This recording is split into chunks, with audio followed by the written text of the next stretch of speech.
A lot of times I get asked about activities for toddlers, so this video is just for you. Hey you guys, it's Christina from the Purple Alphabet. As my kids get older, the activities on my channel tend to be a little bit more geared towards the 4 and 5-year-old range. But every now and then you guys ask me to do a video for toddlers, so I have some ideas that are really simple and easy that you can do for the toddler age. First one I have for you today is very simple. You're gonna need some felt. You can buy these in packages at Dollar Tree, but you can also buy them at any craft store really inexpensively. And you're gonna need some Velcro. This is from Dollar Tree as well. They also have some at Walmart craft stores. You can get all sorts of different Velcro pieces pretty much at any craft store.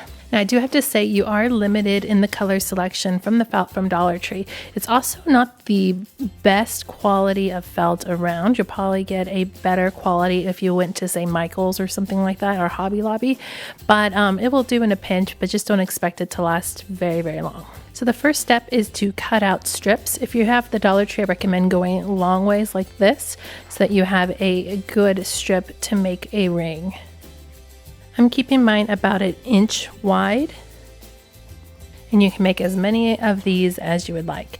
Next step is to attach the Velcro pieces. So what you're doing is you're making a circle out of your felt piece to make a felt chain.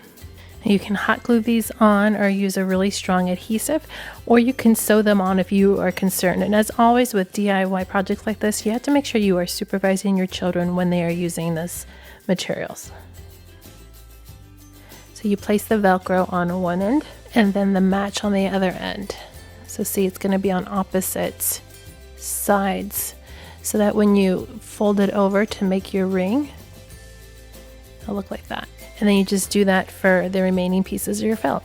And then you can make as many of these as you want. Put them in a bag and make a busy bag. Take them with you to a restaurant. Pull them out when your child needs something to do.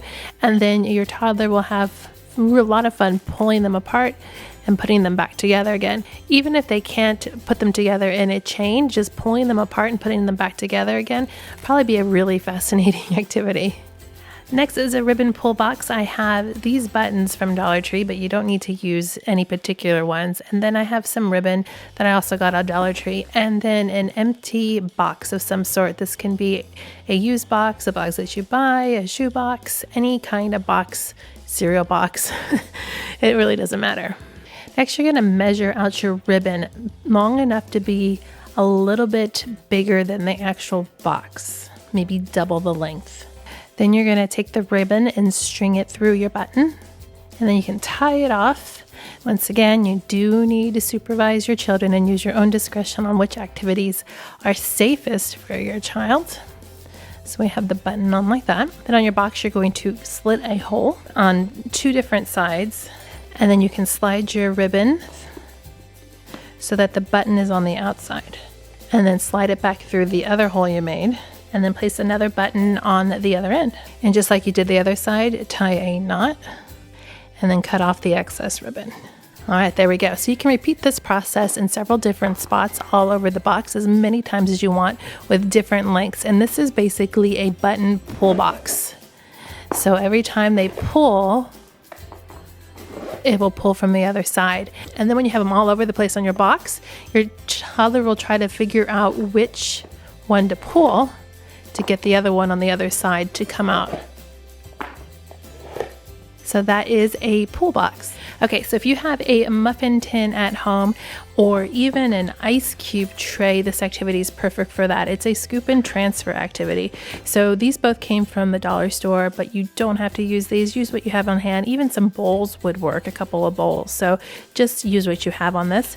And then you're gonna need something to scoop with. You can even just use plain spoons. I have these from the dollar store. They came 2 to a pack in the party section, but you don't need them. You can just use a spoon. A spoon is perfectly fine and actually probably really good. And then you're gonna need items to scoop. I did a whole video about sensory bins and what to put in them and things that you can find at Dollar Tree. So go back and watch that if you want some inspiration for some ideas. But use things that you have around the house before you go out and buy. So this is a sensory bin full of those little pom-poms for crafts. And then this is just a scoop and pour activity. Pom-poms are really easy to do at first, particularly if your toddler is learning how to scoop and put into each one of these compartments because they don't make a mess and they're easy to scoop, and if they fall out, it's not a big deal. Then when your child's done, they can pour them back in here. and start over again. They'll probably really enjoy this too because the balls are really, really soft. If that becomes easy, you can move up to something harder. Rice is definitely one of the hardest. Then water is probably the hardest. But you can also do beans. You could do Legos. That would be a really fun thing. Pasta. So think bigger items as being easier and the smaller ones as being harder. So this is colored rice, which would be much harder to control as you scoop into the container. And then if you wanted to make it even more difficult, a smaller container like that ice cube tray would be even harder to control the rice. So when you're doing these scooping activities, just keep in mind the level of your child. Start off really easy with bigger items in bigger holes and work your way up to smaller items such as rice and smaller holes. And then you can even move on to a water transfer too. I have a video on water transfer activities, or activities you can do with water. And I talked about some tools you can use for squirting water into different containers. Have fun playing and exploring with your toddlers. Make sure to click subscribe to see more videos like this and give me a thumbs up to show your love.